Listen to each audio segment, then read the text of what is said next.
Assalamualaikum warahmatullahi wabarakatuh. Perkenalkan, nama saya Firdaif Ahmad dari Prodi Hukum Ekonomi Syariah kelas H2B. Baik, di sini saya akan menjelaskan makalah saya yang berjudul tentang teori relasional dari Karen Barat.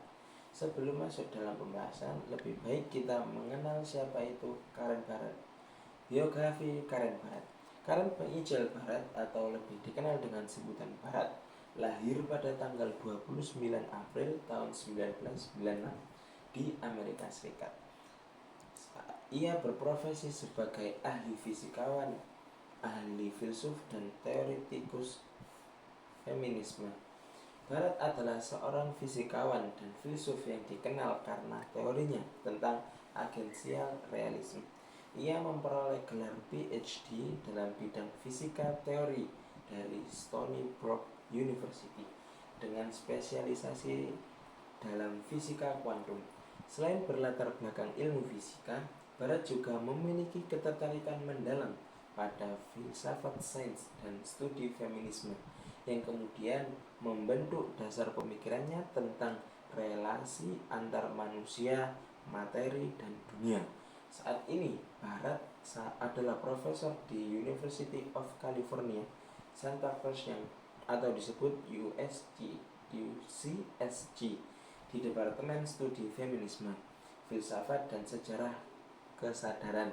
Ia juga aktif dalam kajian ilmu pengetahuan dan teknologi, menghubungkan filsafat dengan sains dalam pemikirannya.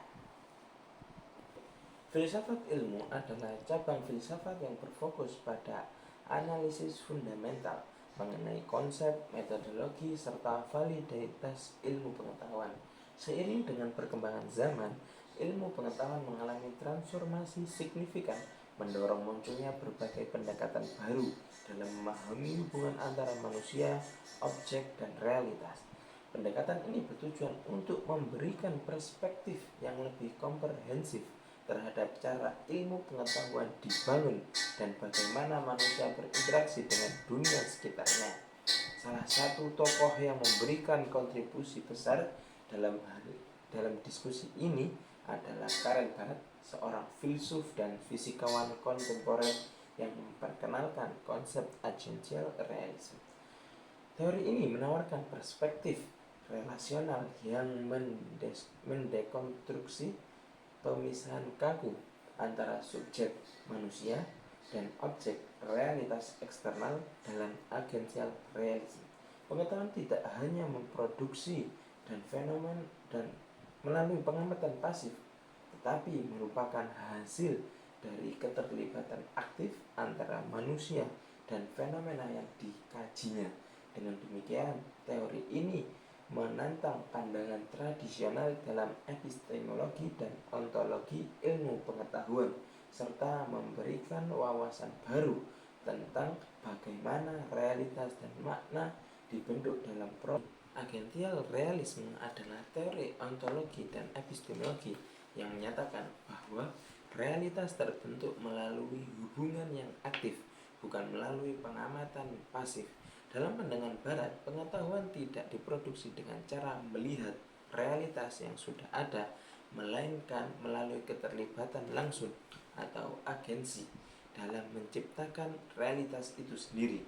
Konsep ini mempersoalkan batas antara materi dan makna, serta antara yang manusia dan non-manusia. Salah satu konsep kunci dari teori ini adalah interaksi atau biasa disebut interaction. Berbeda dengan interaksi di mana dua entitas sudah ada lalu saling mempengaruhi. Interaksi menyatakan bahwa entitas justru terbentuk melalui relasi tersebut. Jadi, manusia dan objek tidak memiliki identitas tetap, melainkan menjadi melalui proses keterlibatan timbal balik. Dan menekankan bahwa realitas dan pengetahuan terbentuk melalui interaksi antara manusia dan dunia material. Konsep ini berimplikasi luas dalam berbagai bidang, dari ilmu alam hingga teori sosial. Dengan pendekatan ini kita dapat memahami bahwa batas antara subjek dan objek, manusia dan dunia material tidaklah tetap, melainkan selalu dalam proses pembentukan. Realisme agensial yang dikembangkan oleh Karen Barat menawarkan suatu paradigma baru dalam memahami keterkaitan antara materi, makna, dan agensi. Aplikasi dalam berbagai disiplin. Contohnya, yang pertama, ilmu alam. Barat menggunakan contoh eksperimen celah ganda dalam fisika kuantum untuk menunjukkan bagaimana pengamatan itu sendiri mempengaruhi hasil. Dalam eksperimen ini, partikel seperti elektron menunjukkan perilaku yang berbeda tergantung pada apakah mereka diamati atau tidak. Hal ini menunjukkan bahwa pengamat bukanlah entitas pasif, melainkan bagian dari sistem yang diteliti. Ini mendukung gagasan bahwa realitas material bergantung pada kondisi keterlibatan. Contoh yang kedua, ilmu sosial. Dalam ilmu sosial, teori Barat dapat menjelaskan bahwa identitas seperti gender, ras, dan kelas tidak bersifat tetap, melainkan terbentuk secara relasional melalui interaksi sosial, budaya, dan material. Dengan pendekatan ini, identitas tidak dipahami sebagai atribut personal, tetapi sebagai hasil dari proses hubungan yang kompleks. Selanjutnya, contoh yang ketiga, pendidikan. Dalam konteks pendidikan, agensial realisme mengusulkan pendekatan pembelajaran yang lebih interaktif dan berbasis pengalaman. Siswa tidak lagi dilihat sebagai penerima pengetahuan pasif, tetapi sebagai agen yang membentuk dan dibentuk oleh lingkungan belajar. Ini mendukung pembelajaran aktif, kolaboratif, dan reflektif. Konsekuensi penelitian. Menurut Barat, proses penelitian itu sendiri adalah interaktif. Peneliti tidak bisa dipisahkan dari apa yang diteliti. Keputusan-keputusan dalam penelitian seperti apa yang akan diamati, bagaimana metodologi dipilih, dan bagaimana data dikumpulkan, semuanya membentuk hasil penelitian itu sendiri. Barat menyebut proses ini sebagai pemotongan agensial atau agential cut, yaitu tindakan menentukan batas-batas apa yang dianggap penting dalam proses penelitian. Dengan kata lain, hasil penelitian bukanlah cerminan langsung dari realitas, melainkan hasil dari keterlibatan aktif peneliti dalam membentuk realitas yang dicek dan objek. Barat menolak dualisme klasik dalam filsafat Barat yang memisahkan subjek dan objek, pikiran dan materi, manusia dan alam. Menurutnya, pembelahan ini bersifat artifisial dan tidak mencerminkan cara realitas sebenarnya terbentuk. Dalam teori agential realisme, subjek dan objek muncul bersama-sama dalam proses interaksi.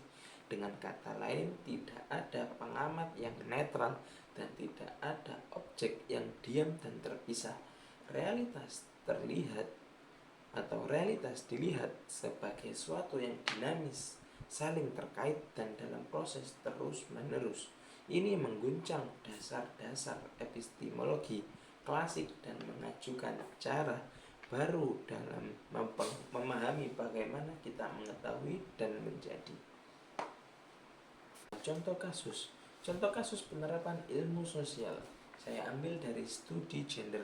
Dalam konteks studi gender, realisme agensial menegaskan bahwa identitas gender tidak hanya dipandang sebagai atribut individu, tetapi sebagai konstruksi yang terbuat dari interaksi sosial dan budaya. Misalnya, peran gender yang kita jalani diungkap melalui hubungan dengan orang lain dan struktur sosial. Ini membantu memahami bagaimana sistem patriarki dan norma sosial membentuk pengalaman identitas gender seseorang. Jadi, kesimpulannya, teori relasional Karen Barat memberikan wawasan baru dalam filsafat ilmu dengan menekankan bahwa realitas dan pengetahuan terbentuk melalui interaksi antara manusia dan dunia material. Konsep ini berimplikasi luas dalam berbagai bidang, dari ilmu alam hingga teori sosial. Dengan pendekatan ini kita dapat memahami bahwa batas antara subjek dan objek, manusia dan dunia material tidaklah tetap, melainkan selalu dalam proses pembentukan. Realisme agensial yang dikembangkan oleh Karen Barat menawarkan suatu paradigma baru dalam memahami keterkaitan antara materi, makna, dan agensi. Teori ini menantang cara berpikir tradisional yang memisahkan antara subjek dan objek, serta menolak dualisme Kartesian yang selama ini mendominasi filsafat ilmu dan epistemologi. Dalam realisme agensial, dunia tidak dipandang sebagai sekumpulan entitas yang sudah ada sebelumnya dan hanya saling berinteraksi, melainkan sebagai suatu jaringan interaksi yang terus-menerus membentuk dan dibentuk oleh proses keterlibatan material dan diskursif. Sekian presentasi dari makalah saya. Wassalamualaikum warahmatullahi wabarakatuh.